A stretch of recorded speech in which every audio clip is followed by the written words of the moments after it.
So 2 weeks till marathon, and this is the start, or will be anyway.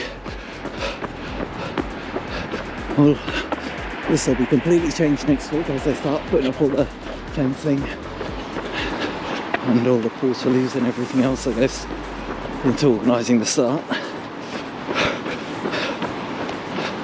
And then this will be the first part of the marathon you actually start running. And you'll go to the end of this park,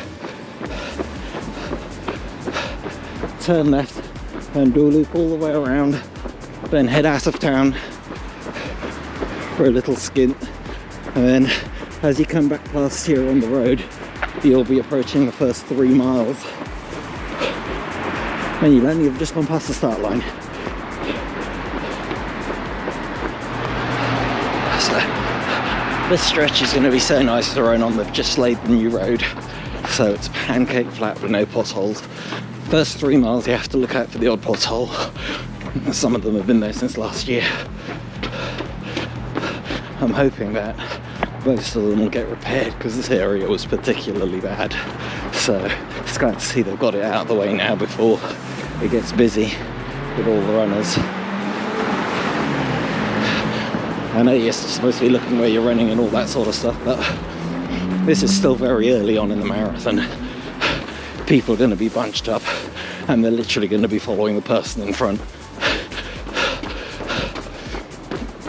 So this is going to be so nice to run on. We'll actually be where that van is now, running down towards the town. We'll do a quick little chicane into the town, come back round, back up to here, all the way up to the level, run around that park, do a little chicane over that area, and then we'll be running back down this road here towards the beach. And if it's sunny on the day, this is pretty much the last bit of shade you're going to get pretty much for most of the marathon. So remember, some sort of sun protection, a hat, whatever. Make sure you've got something to protect you from the sun if it's sunny on the day. So this is as you approach mile 15, coming downhill slightly.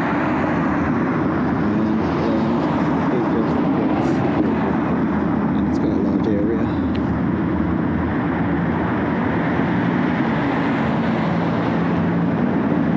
As you can see, it's still ongoing. And this is probably the worst stretch of the road there is. And then just go around the Sea Life Centre and then it gets nice and flat.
And so I am currently 2.5 miles in, so I'm at the pier, and it is a beautiful sunny day. It was so cold earlier, which is why I've got my base layer on, had my gloves on, and I've just taken my jacket off because I'm now quite warm.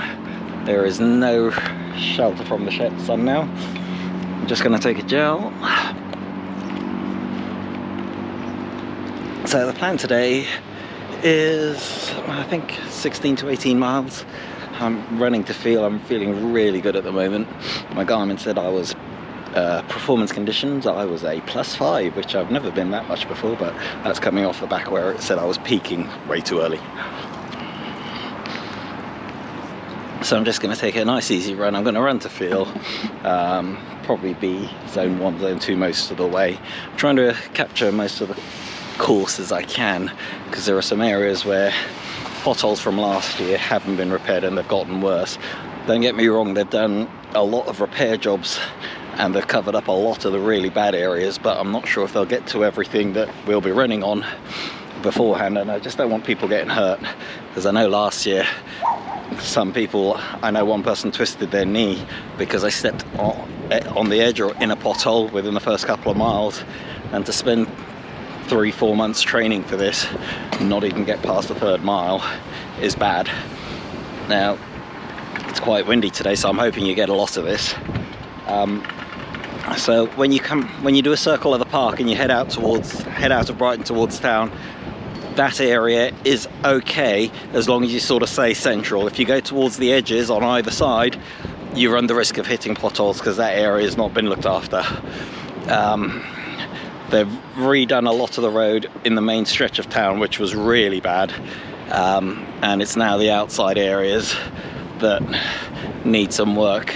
How much of it they'll get done, I don't know. Hopefully all of it, but they've still got 2 weeks, so we'll see. But pre-warned, just be ready. The Velvet statue.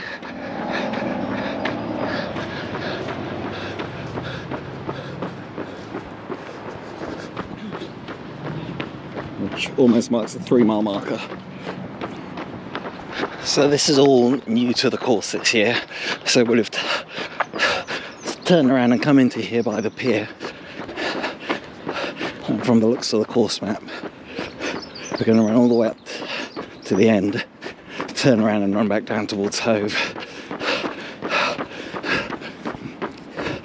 Now, if the sun is out like it is today, around here there's next to no wind. So I am really feeling the heat at the moment.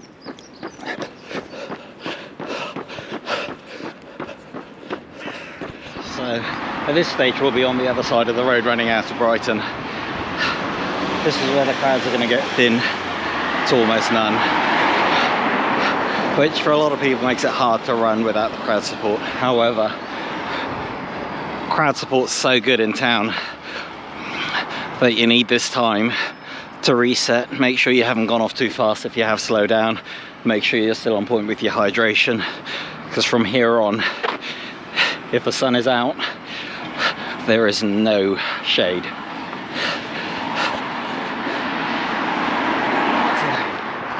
These are the views for pretty much most of the marathon, because other than the section in town at the start and in Kent Town, and then there's a little chicane in Hove, you are running along the seafront. So you'll have these views for pretty much all of the race, which is absolutely stunning. And so at this stage in the marathon we will come down that road there and then go down that road there where you see all the vans and that car coming from now, do a little turnaround bend there, and then come back up, go up to this road.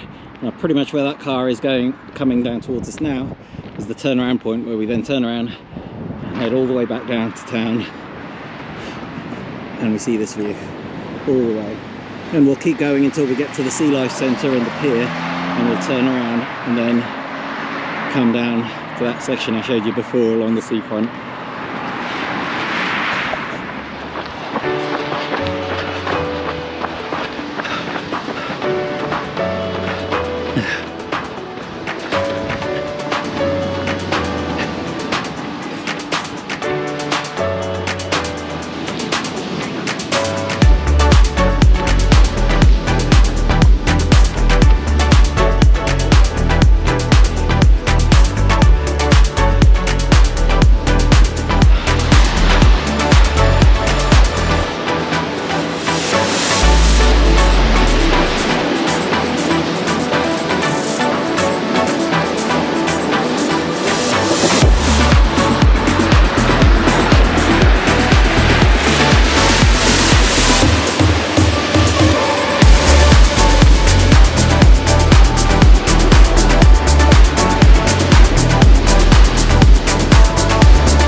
thought it was feeling way too easy and way too nice.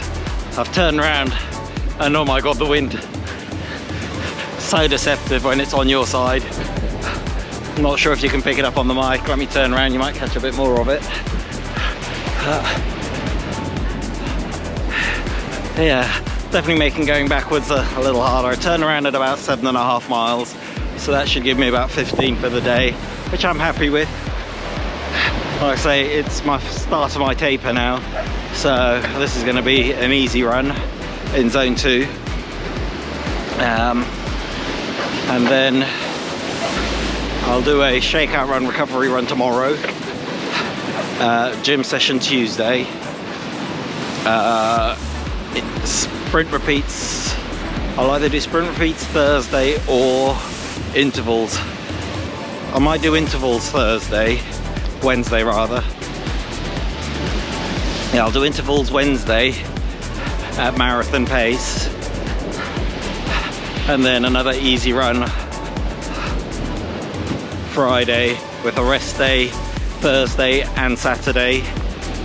Oh, actually no, I think I've got to do a long run Saturday because I'm busy Sunday.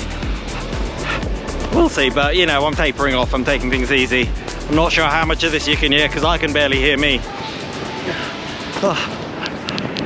All right, let's get back on it. So I am just under 14 miles in, 13.8. I've got about just over a mile to go, so I'll finish on 15 miles for the day.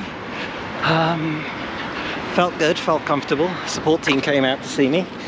And there we go. Looking back, I wish I'd spent more time at marathon pace. I'll do some marathon pace stuff this week and a little next week, but obviously mileage and efforts are going to be dropping. So we'll see. Maybe next training block I'll learn from that and do more. But I'm happy with where everything is at the moment. I say hopefully most of those road situations are going to be repaired before marathon day. If they are, I will update you, but at the moment just watch out for those. Like I said, I don't want people getting injured. On Thursday I'm going to a talk on hydration. I think it's the endurance project or the distance project, something like that. I'll put it up on screen, which I'm really looking forward to, and eventually I'd like to get my VO2 max and lactate threshold tested there as well. But that's for the future. I wanted to do it this year, later part of last year, leading up to the 10k effort, but after catching COVID it was just pointless doing it because I was just trying to find my feet again. But I'm feeling that my fitness is returning, and I'm in a good place now, so I'll start looking at doing that at some point. I'll have a chat with him while I'm there for the talk anyway on hydration, and we shall take it from there. Anyway, so I'll post this video up now so people can get an idea of the course layout slightly. It's not a full course coverage, just partial, just parts that I was covering during my run anyway. And yeah, let the taper begin. Good luck to everybody, and I shall see you on the next one.